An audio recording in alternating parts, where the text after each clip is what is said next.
చూస్తే హైదరాబాద్ జంట జలాశయాలకు తాను రక్షగా ఉంటానంటోంది హైడ్రా. నగరానికి తాగునీటి వనరులైన చెరువులను కాపాడే పని మొదలుపెట్టింది. ఆల్రెడీ గండిపేట చెరువు ఫుల్ ట్యాంక్ పరిధిలోని అక్రమ నిర్మాణాలపై బుల్డోజర్లు పంజా విసిరారు.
గ్రేటర్ హైదరాబాద్ పరిధిలోని అక్రమ నిర్మాణాలపై హైడ్రా ఉక్కుపాదం మోపుతోంది.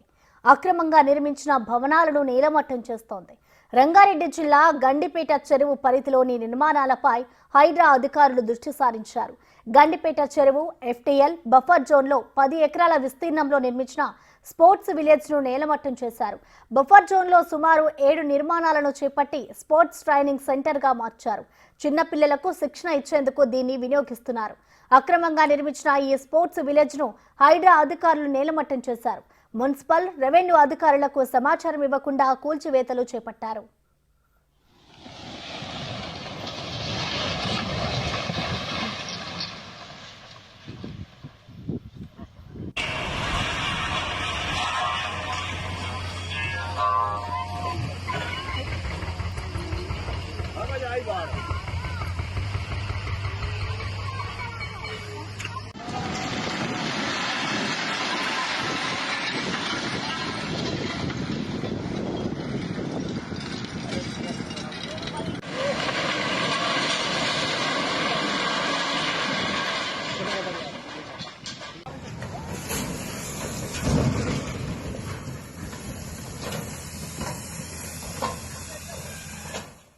మరోవైపు మొయినాబాద్, కాన్పూర్ పరిధిలోని రిసార్ట్స్, విల్లాలను భారీ పోలీసు బందోబస్తు నడుమ కూల్చేశారు.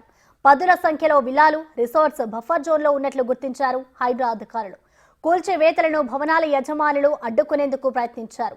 అధికారులు, యజమానుల మధ్య వాగ్వాదంతో ఉద్రిక్తత నెలకొంది. పోలీసులు యజమానులను అదుపులోకి తీసుకుని పోలీస్ స్టేషన్ కు తరలించారు.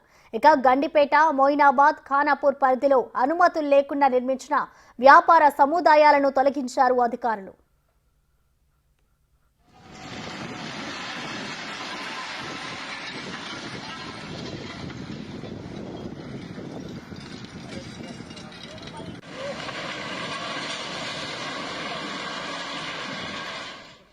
గండిపేట, మొయినాబాద్, ఖానాపూర్ పరిసర ప్రాంతాల్లో దాదాపు 40కి పైగా భవనాలను కూల్చివేశారు. ముఖ్యంగా ఓఆర్ఆర్ పరిసరాల్లోని అక్రమ నిర్మాణాలపై ఫోకస్ చేసింది హైడ్రా అధికారం. ఓఆర్ఆర్ పరిధిలోని ప్రభుత్వ స్థలాలను కబ్జా చేసి అక్రమ నిర్మాణాలను చేపట్టినట్లు హైడ్రా అధికారులు గుర్తించారు. గత ప్రభుత్వ పెద్దల అండదండలతో విచ్చలవిడిగా నిర్మాణాలు చేపట్టినట్లు తేల్చారు. ఆయా నిర్మాణాలను ఒక్కొక్కటిగా కూకటి వేళ్లతో పిక్కలించేందుకు సిద్ధమయ్యారు హైడ్రా అధికారులు.